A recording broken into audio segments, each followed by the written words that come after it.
देखिए, हम कोर्ट के फैसले से सम्मानपूर्वक असहमत हैं, विनम्रतापूर्वक असहमत हैं। आज के दिन में ईडी के पास कोई सबूत नहीं है।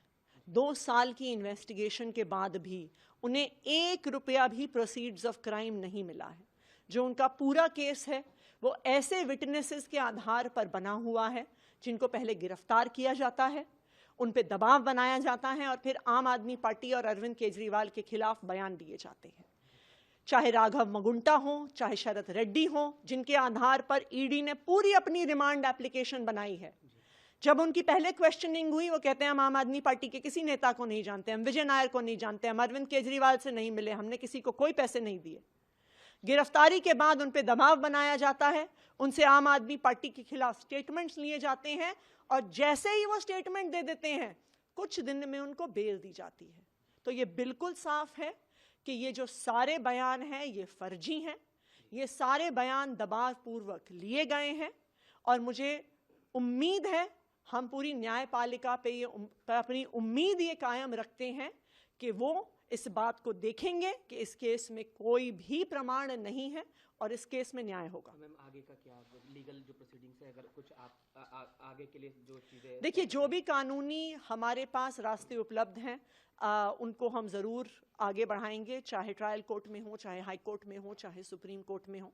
लेकिन हम न्यायपालिका से भी ये उम्मीद करेंगे कि उनकी आंखों के सामने लोकतंत्र की हत्या हो रही है, उनकी आंखों के सामने एक एक करके विपक्ष की पार्टियों पे हमले हो रहे हैं, उनकी आंखों के सामने विपक्ष के नेताओं को जेल में भेजा जा रहा है, उनकी आंखों के सामने विपक्ष की पार्टियों के बैंक अकाउंट फ्रीज किए जा रहे हैं। तो लोकतंत्र को बचाना न्यायपालिका की भी जिम्मेदारी है। सरकार को लेकर आगे का क्या होगा, क्योंकि कुछ रिपोर्ट्स में ये कहा जा रहा है कि राष्ट्रपति शासन जैसी बातें, ये तमाम चीजें अब कही जा रही हैं अलग अलग जगहों पर। तो देखिए, ये भारतीय जनता पार्टी का व्हाट्सएप प्रोपेगेंडा है। अरविंद केजरीवाल दिल्ली के मुख्यमंत्री थे, हैं और रहेंगे। कोई भी कॉन्स्टिट्यूशनल और लीगल बार नहीं है उन पर मुख्यमंत्री रहने की। उनका कोई कन्विक्शन नहीं हुआ है। इस देश में आपका कन्विक्शन हो जाता है, 2 साल से ज्यादा की सजा होती है, तो आप फिर जनप्रतिनिधि नहीं रह सकते हैं। लेकिन अरविंद केजरीवाल की कोई कन्विक्शन नहीं हुई है, इसलिए कोई भी कॉन्स्टिट्यूशनल बार नहीं है उनके मुख्यमंत्री रहने पर। सुनीता जी ने जो ट्वीट किया है उस पर भी प्रतिक्रिया दे दीजिए।